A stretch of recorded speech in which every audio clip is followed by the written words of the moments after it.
ওরা আমাদের প্রনস কিন্তু পরিষ্কার করা কমপ্লিট।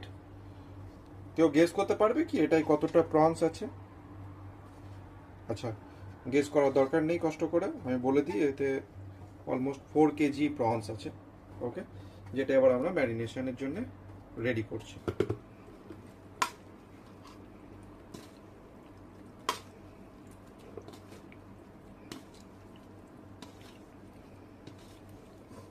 বাপরে, পাত্র তো ফুল।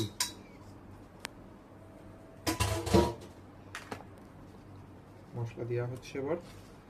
মশলা আগে থেকেই রেডি করা ছিল। আমার বিখ্যাত বউয়ের বিখ্যাত হাতের মশলার জাদুতে এই প্রনস এখন প্রাণবন্ত হয়ে উঠবে, যেটা আমাদের পেটে গিয়ে লাফালাফি শুরু করতে পারে। বিখ্যাত হওয়ার কারণ? আমার বিখ্যাত বউয়ের বিখ্যাত হাতের মশলা, যেটা আমার বন্ধুরা খেতে চলেছে। এর উপর আরো কিছু মশলা টশলা অ্যাড হবে, বাট এটাকে আগে ভালো করে মাখানোর চেষ্টা করি।